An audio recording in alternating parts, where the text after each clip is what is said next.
안녕하세요. 토요미스테리 디바달리아입니다. 일본의 수도 도쿄, 그 중심지에 위치한 도쿄역은 규모가 상당합니다. 일본 철도 전체를 통틀어서 이곳에 정차하는 열차 노선이 가장 많아요. 일일 이용객 수는 대략 100만 명인데 어마어마하죠.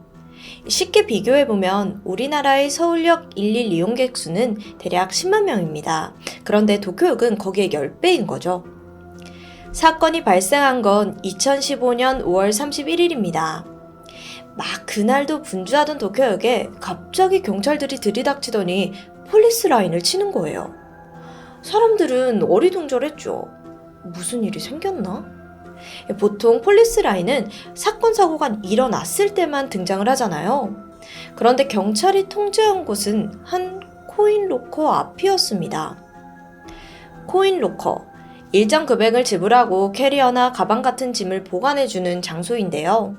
우리나라에서는 물품 보관함이라고도 하죠. 보통 지하철이나 공연장 같은 곳에서 쉽게 볼 수가 있는데 일본에서는 이 코인 로커가 정말 대중적이에요. 얼마나 많은 사람들이 이용하냐면 도쿄역만 해도 무려 50개 구역에 4,000개 이상의 코인 로커가 설치되어 있습니다. 자, 일단 사건의 발단은 한 달 전부터 시작됩니다. 2015년 4월 26일 오전에 도쿄역 마루노우치 남쪽 출구의 지하 1층 코인 로커 구역이에요. 여길 관리하던 직원은 문이 살짝 열려있는 코인 로커 하나를 발견합니다. 안에는 노란색 여행용 캐리어가 보이는데요. 로커가 잠겨있지 않는 걸로 봐서는 누군가가 돈을 지불하지 않고 그냥 빈 사물함에 짐만 달랑 넣어둔 것으로 보였어요. 발견된 가방의 크기는 길이 73cm에 너비 53cm로 29인치 대형 캐리어입니다. 혹시 여행객이 몰래 그냥 잠깐 보관을 하려던 것인가 생각한 직원은 우선 이 해당 캐리어를 로커에서 꺼냈습니다. 그리고 일단은 임시 보관 창고로 옮겨둬요. 찾으러 올 수도 있으니까 그냥 버릴 순 없잖아요. 근데 웬일인지 하루가 지나도 물건의 주인은 나타나지 않았고 바빴던 직원도 캐리어에 대해서 딱히 신경을 쓰지 않았습니다. 그렇게 한 달이 지난 5월 31일. 캐리어의 주인은 여전히 나타나지가 않았는데요. 일본은 지하철에서 발견된 분실물이나 아니면 또 코인 로커에서 그냥 이렇게 두고 간 물건을 보관할 수 있는 최대 기간이 한 달이에요. 이 한 달간의 기간이 지나도 주인이 나타나지 않으면 물건은 폐기돼요. 그래서 관리 직원은 유실물을 처리하기 위해 임시보관 창고로 들어갔고 문제의 캐리어를 직접 열게 됩니다. 그런데 그 안에는 하얀 이불로 이렇게 둘둘 말려져 있는 어떤 물체가 있었습니다. 직원은 긴장되는 마음으로 이불을 조심스럽게 걷어보았는데 이내 주저앉고 말았죠. 이 안에 있던 것은 웅크린 자세의 변사체였습니다.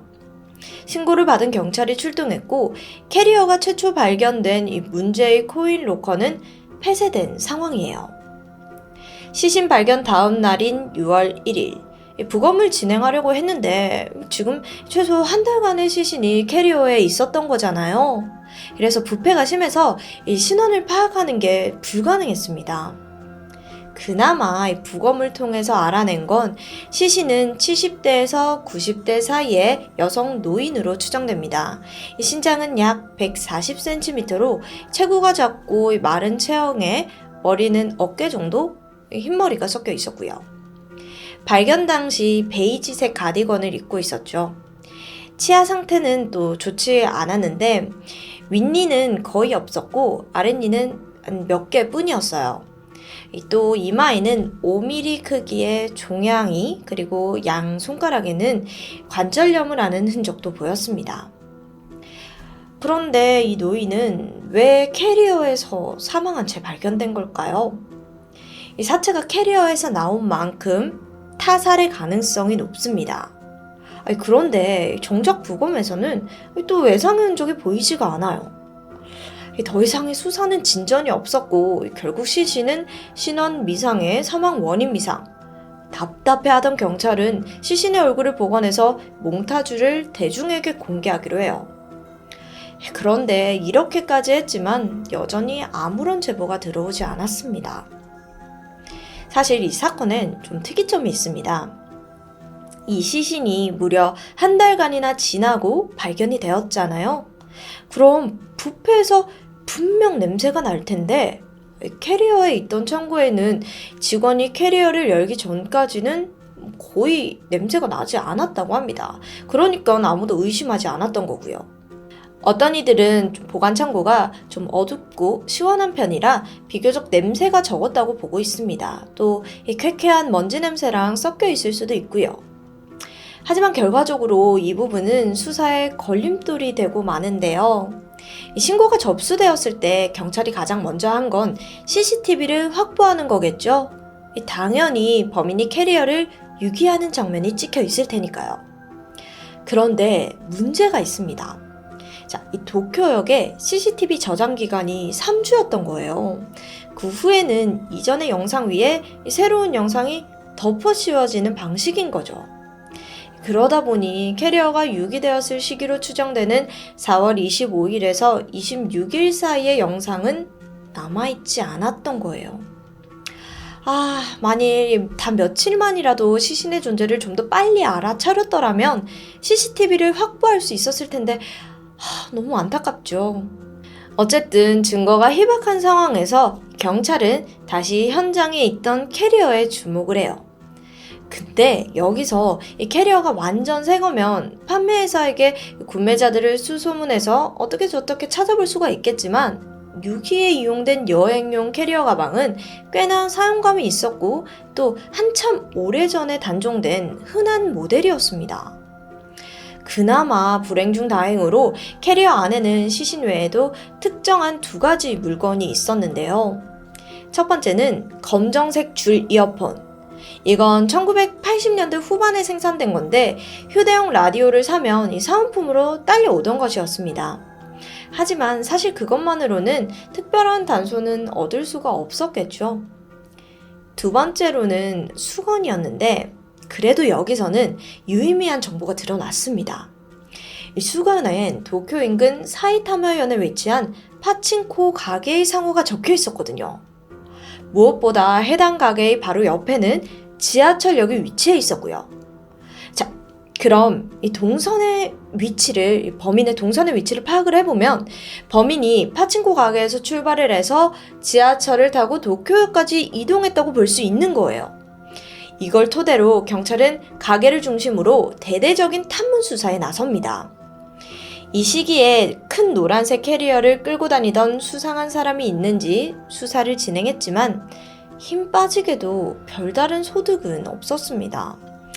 그렇게 사건은 미궁으로 빠졌죠. 그로부터 2년이 지난 2017년, 일본 경찰은 다시 한번 대대적으로 변사체의 몽타주를 배포해요. 근데 현재까지도 시신의 정체도 그렇고 범인의 윤곽조차 전혀 잡히지 않은 그런 상태입니다. 그런데요, 만약 범인이 피해자를 살해한 후에 이 시신을 숨기려는 목적이었다면 왜 하필 도쿄역을 선택했을까요? 하루에도 수만 명이 다니는 너무도 분주한 곳이잖아요. 분명 좀 더 으슥한 장소에 이 시신을 숨길 수 있을 텐데요. 그런데 일각에서는 범인이 그걸 노린 게 아니냐는 분석도 있습니다. 워낙 도쿄역이 일본 어디는 통하는 관문 같은 곳이기 때문이죠. 접근성도 쉽고 또 수사가 시작돼도 범인이 어디서 왔는지조차 쉽게 추측할 수 없거든요. 그런데 또 다른 의문이 있습니다.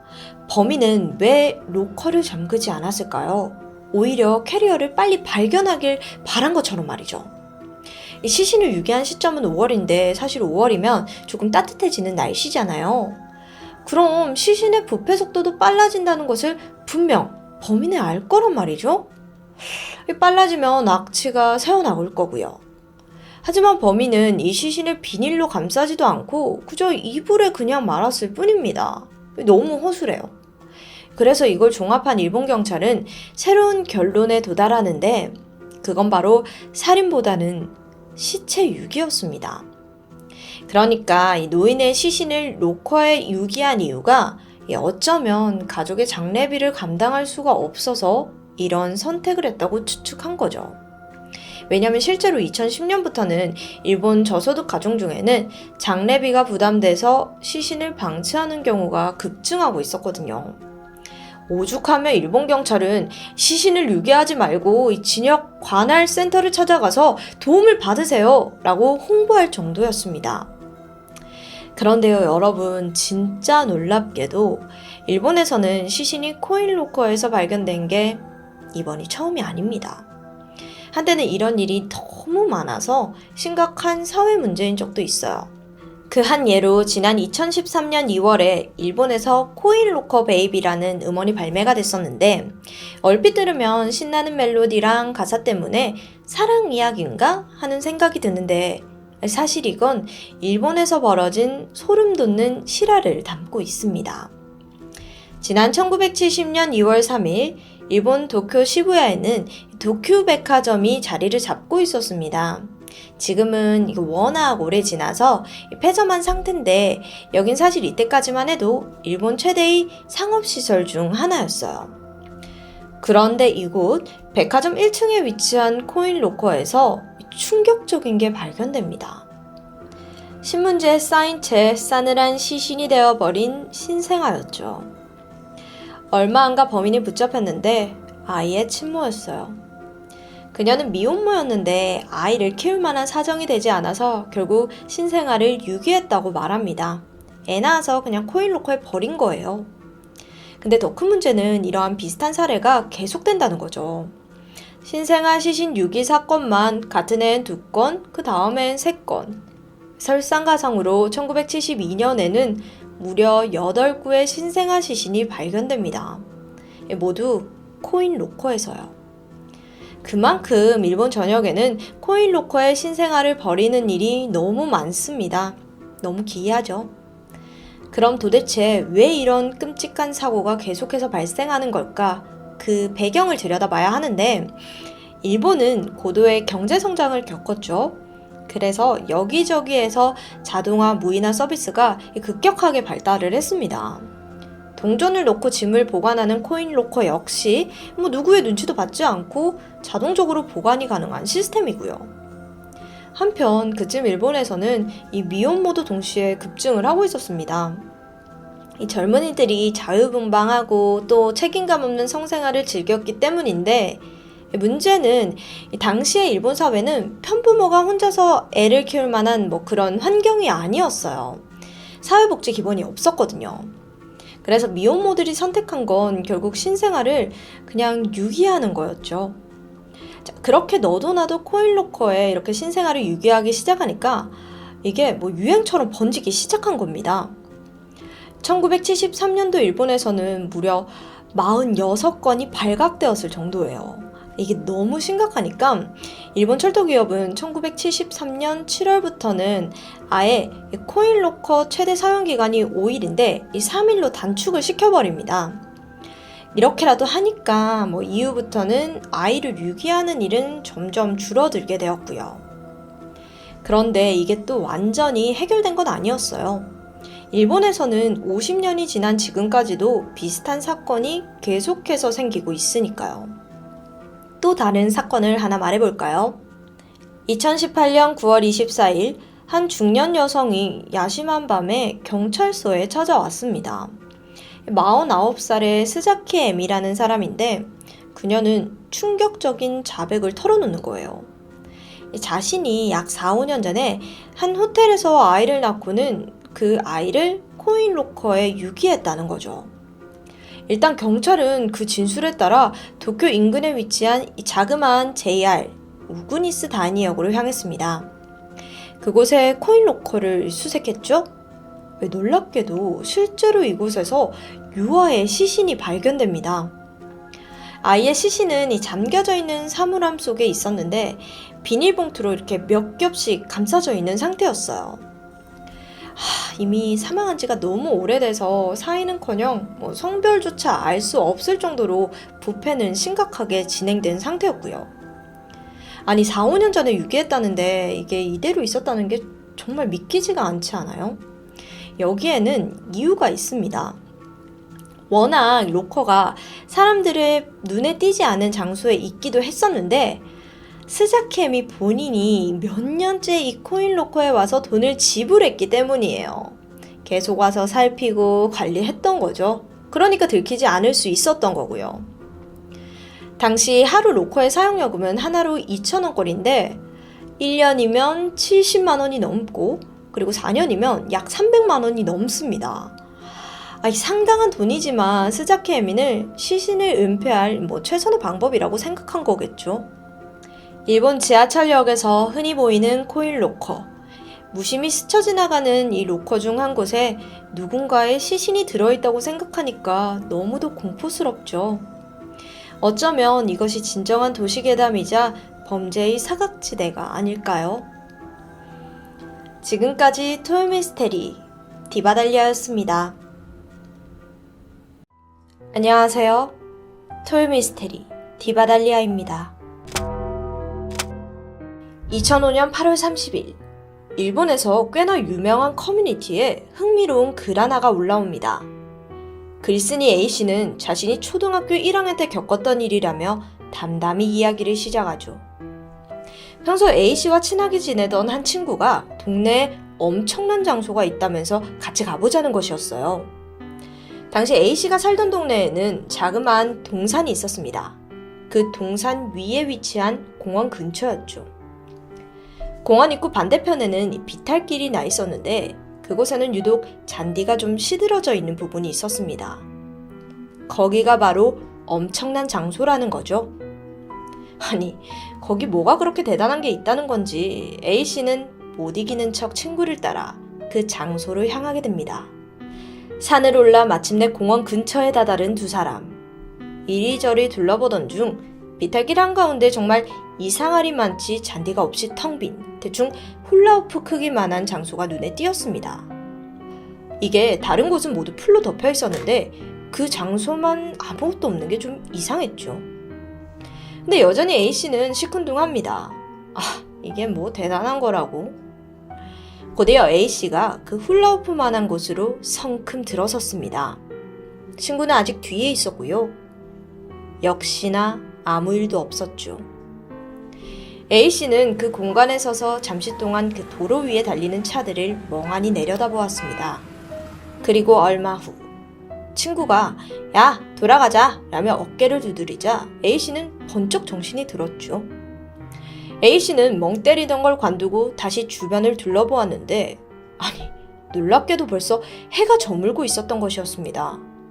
좀 이상했어요. 왜냐면 그날은 토요일이라서 점심도 안 먹고 바로 학교를 나왔고 이 산에 도착한 시간은 아무리 늦어도 오후 1시쯤이었거든요. 근데 벌써 이렇게 순식간에 저녁이 되어 있다고요? 어안이 벙벙한 A씨. 친구에게 야, 시간이 언제 이렇게 흘렀어? 라고 묻자 친구는 그래? 신기하네? 라고 대답할 뿐이었죠. 그날 저녁 A씨는 가족들과 식사를 하면서 아까 자신이 겪은 그 이야기를 풀어놓게 됩니다. 하지만 당연히 아무도 그의 말을 귀담아 듣진 않았습니다. 답답했죠. 그리고 A씨는 이 잠이 드는 순간까지도 아까 그 기이한 경험 때문에 여전히 찝찝한 기분에 휩싸여 있었습니다. 그러다 순간 한 가지 명확한 사실이 떠오르는데요.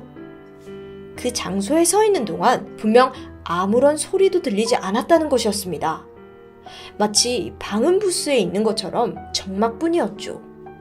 근데 분명 산 아래 도로에서는 차가 수십 대씩이나 달리고 있었고 바로 옆 공원에서도 아이들이 시끄럽게 떠들면서 놀고 있었습니다.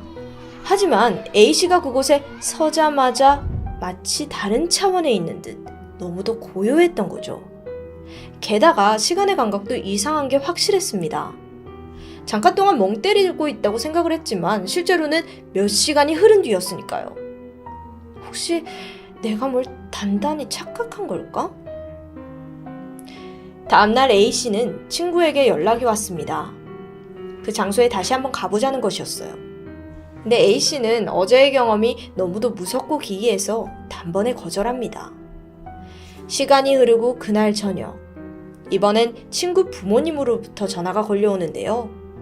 아들이 집에 돌아오지 않는다. 혹시 같이 있냐? 라는 질문이었죠. A씨는 서둘러 친구의 부모님과 함께 문제의 장소를 향했습니다. 잠시 후 다행히도 거기 친구가 있었습니다. 원 안에 홀로 앉아서 도로 자동차를 그냥 멍하니 응시하고 있는 거예요. 그 모습을 본 A씨는 순간 공포에 휩싸였습니다. 그날 이후 친구와의 사이는 조금 소원해졌고 그날의 해프닝은 마무리되는 듯 했죠.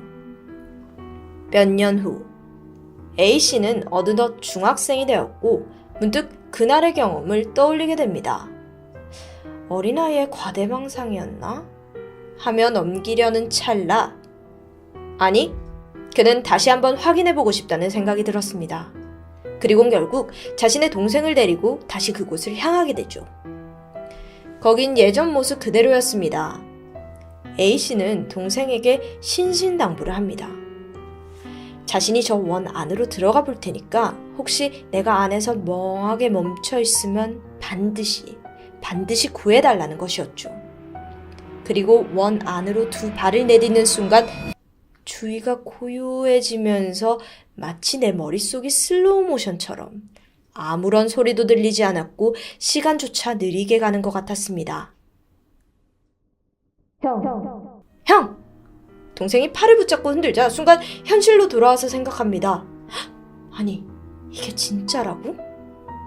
이때 갑자기 동생 자신도 경험을 보겠다며 선뜻 원 안으로 들어섰고 순간 A씨의 눈앞에 동생은 마치 화면이 정지된 듯 모든 움직임이 멈췄습니다. 동시에 어딜 보는지 시선이 멍해지더니 이내 얼굴이 파랗게 질린 듯 창백해 보였어요. A씨는 깜짝 놀라 동생을 끌어당겼고 그제서야 정신 차린 동생 역시 형, 이거 이상해. 무서워. 두 사람은 도망치듯 산을 빠져나왔죠. 집에 돌아오는 길에 두 형제는 아무 말도 하지 않았습니다. 그리고 집에 도착하고 나서야 긴장이 풀렸는지 조금씩 서로의 경험을 이야기하게 되는데요. 그런데 동생의 시점에서 돌이켜본 기억은 분명 A씨의 것과는 약간 달랐습니다. A씨는 분명 자신이 들어가서 멈추면 도와달라는 말을 했다고 기억했잖아요. 하지만 동생은 A씨가 아무 말도 없이 그냥 거기 쑥 들어갔다는 것이었어요. 이후 우두커니 움직임을 멈췄다며 형! 하며 계속 불렀지만 아무런 대답도 꿈쩍도 하지 않았다고 이야기합니다. 그래서 다급한 마음에 형을 그대로 두고 산을 내려가려고도 했다는데요. 왜냐면 어른의 도움이 필요하다고 생각했으니까요. 근데 내려가다 보니까 형을 혼자 두는 건 아니다 싶어서 다시 올라갔고 여전히 원 안에서 멍하니 있던 형을 세차게 깨워 원 밖으로 끌어냈다는 것이었습니다. 그리고 나서야 A씨가 정신을 차렸다는 거죠. 그 이후부터는 글쓴이의 기억과 일치했습니다. 그러니까 동생이 즉각 자신을 빼낸 게 아니라 꽤 시간이 조금 흘렀다는 거죠. 그렇게 따져보니 A씨는 무려 30분이나 넘게 그곳에 있었습니다. 하지만 당사자는 그 30분의 기억이 흔적도 없이 사라져 있었고요. 이 모든 퍼즐이 맞추어지자마자 A씨에게는 엄청난 공포감이 밀려왔습니다. 그리고 동생에게 절대로 그 공원은 얼씬도 하지 말자고 서로 약속을 하게 돼요. 그렇게 해괴한 경험을 잊고 살아가다가 성인이 된 지금에서야 문득 털어놓게 되었다는 A씨. 그는 거듭 자신이 지금 소설을 쓰는 게 절대 아니라고 강조했습니다. 이 글은 당시 엄청난 많은 관심을 받았는데요. 무엇보다도 사람들은 거기가 도대체 어딘지 그 장소를 추측하기 시작했죠. 그리고 A씨가 살았던 지역에서 힌트를 얻을 수 있었습니다. 그곳은 바로 요코하마 아사히구 시라네 지방, 그곳에 위치한 카즈쿠보 공원이었습니다. 이곳은 다른 말로 아타고 공원이라고도 불리죠. 실제 지도 사진을 보면 A씨의 묘사와 상당 부분이 일치하는데요. 근데 거기서 또 네티즌 중 같은 지역 출신이라는 사람이 등장하면서 흥미로운 이야기를 풀기 시작합니다. A씨가 말한 장소는 원래 공원 대신 쓰레기 소각장이었다고 해요. 근데 이 소각장이 운영되고 얼마 지나지 않아서 주민들의 항의가 빗발쳤는데 정확한 원인은 알 수 없지만 소각장이 생긴 이후 평소 같지 않은 불쾌감과 피로감이 든다는 항의들이었죠. 그래서 조사를 해보니까 소각장 보일러에서 초저주파가 나오고 있다는 게 확인됩니다. 여기서 초저주파란 인간이 들을 수 있는 것보다 낮은 주파수를 가지는 소리 혹은 파동을 의미하는데요. 대표적으로 동물의 울음소리 중 호랑이가 초저주파를 내는 것으로 알려져 있고 뿐만 아니라 기린, 코끼리도 초저주파를 이용해 소통을 합니다. 물론 이게 인간의 귀에는 들리진 않지만 만약 장시간 노출되었을 경우에는 스트레스 호르몬이 증가하면서 극심한 피로감과 공포감 그리고 우울감까지 쉽게 느끼게 되죠. 실제로 지난 2003년 미국에는 이 논리를 이용한 일명 음향대포를 제작해 화제가 된 적이 있습니다. 초저주파에 인간이 계속 노출되면 메스꺼움, 구토, 두통을 느끼고 심지어는 공황 증세까지 일으킨다고 해요. 그걸 이용해 전쟁 무기로 활용했다는 것이었습니다. 또 지난 2019년에는 중국이 진압용 음파총을 개발했다고 알렸는데 이것 역시 초저주파의 파동을 이용한 것이었습니다. 실제로 전 세계에선 초저주파가 인간에게 미치는 영향에 대한 연구가 활발하게 진행 중이죠. 다시 사건으로 돌아와서 결국 쓰레기 소각장은 폐쇄되었고 그곳에는 공원이 조성되어진 겁니다. 그렇다면 혹시 A씨가 경험한 그 장소가 초저주파를 내뿜는 핵심 위치가 아니었을까요? 그렇다면 확인해 봐야겠죠? 실제로 호기심을 참지 못한 몇몇 사람들이 직접 문제의 장소로 추측되는 공원을 찾아 그곳을 방문하기도 했습니다. 그리고 거기 서 있는 동안 원인 모를 불쾌감을 느꼈다는 후기가 계속해서 올라왔고 심지어 근처에만 가면 마치 모기 소리처럼 삐 하는 이명이 들린다고도 해요. 여기에 더해 심지어 아이들이라면 초저주파의 영향을 더 강하게 받지 않았겠느냐 하는 이론이 등장하기도 합니다. 그래서 A씨와 동생이 불쾌감을 넘어 마치 시간이 멈추는 듯 멍해지는 경험을 했다는 설명이었죠. 앞뒤가 들어맞는 듯 하죠. 물론 이것이 과학적으로 정확히 설명할 수 있는 부분은 아닙니다. 어린아이 특유의 과장된 기억이 현실과 공상을 혼동하는 것일 수도 있을 테니까요. 이 이야기는 단순히 미스테리로만 끝나지 않았습니다.